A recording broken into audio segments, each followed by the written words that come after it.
నేను అధికారంలోకి వస్తే అందరికి అర్హులందరికీ పింఛన్లు ఇస్తా, చంద్రబాబు నాయుడు 2000 ఇస్తున్నాడు పింఛను, నేను 3000 చేస్తా అని చెప్పినటువంటి జగన్మోహన్ రెడ్డి 5 సంవత్సరాలు పూర్తవుతుంది రేపు జనవరికి. ఇంకా 4750లోనే 2750లోనే పింఛను ముక్కి మూలికి 3 విడతలుగా 5 సంవత్సరాల్లో 750 రూపాయలు పెంచాడు.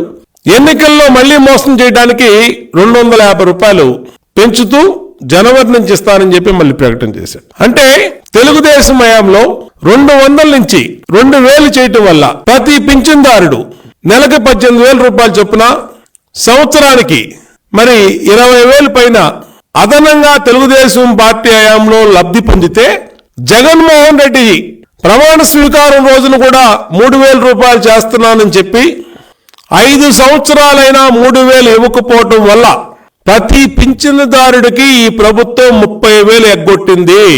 30,000 బాకీ పడింది. ఇప్పుడు నువ్వు ఇచ్చిన హామీ, నువ్వు ముఖ్యమంత్రిగా ప్రమాణ స్వీకారం రోజు చెప్పినటువంటి హామీ 5 సంవత్సరాలైనా అమలు చేయకపోవటం వల్ల పింఛన్లో 30,000 రూపాయలు మోసం చేశాడు. ఇంతేకాదు, అమ్మఒడిలో 80 లక్షలు పిల్లలు చదువుకునే పిల్లలుంటే ఎన్నికల ముందు జగన్మోహన్ రెడ్డి గాని ఆయన భార్య భారతీరెడ్డి గాని ఎన్నికల ప్రచారంలో మీ మేనమామ వస్తున్నాడు, మీకు ఎంతమంది పిల్లలున్నా చదివిస్తానికి 15,000 సంవత్సరానికి ఇస్తాడని చెప్పిన మాట వాస్తవం కాదా? మా దగ్గర వీడియోలు ఉన్నాయి. ఈయన మాట్లాడింది, ఈయన సతీమణి భారతీరెడ్డి మాట్లాడిన వీడియోలు ఉన్నాయి. ఎన్నికల అనంతరం 5 సంవత్సరాలకి 5 అమ్మఒడులు ఇవ్వాలి. 5 సంవత్సరాలకి ఎంతమంది పిల్లలు ఉంటే 80 లక్షల మంది పిల్లలకి 15,000 రూపాయలు చొప్పున ఇవ్వాల్సినటువంటి జగన్ ప్రభుత్వం తల్లి ఒక్కరికే అమ్మఒడి, సింగిల్ చైల్డ్ కే అమ్మఒడి అని చెప్పి 40 లక్షల మందికి స్ట్రైట్ గా మోసం చేశాడు వైఎస్ఆర్ కాంగ్రెస్ పార్టీ జగన్మోహన్ రెడ్డి. పింఛన్లో ప్రతి లబ్ధిదారుడికి 30,000 ఎగ్గొట్టాడు.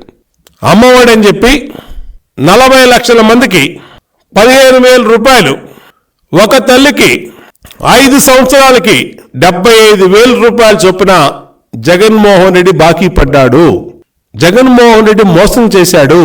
75,000 నిన్ను నమ్మి నీకు ఓటేసి వైఎస్ఆర్ కాంగ్రెస్ పార్టీకి ఓటేసినందువల్ల తల్లులందరూ మోసపోయినటువంటి డబ్బులు, నష్టపోయినటువంటి డబ్బులు 75,000 రూపాయలు అమ్మఒడిలో, పింఛన్లో 30,000.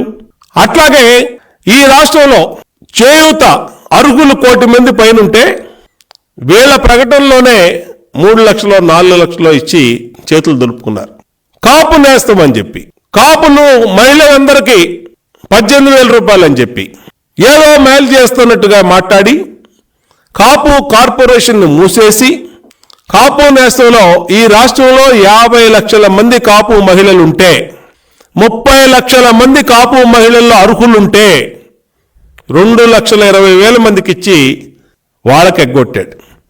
అంటే జగన్మోహన్ రెడ్డి ఇచ్చేది గోరెంత, ఎగ్గొట్టింది కొండంత, కొట్టేసింది కొండంత.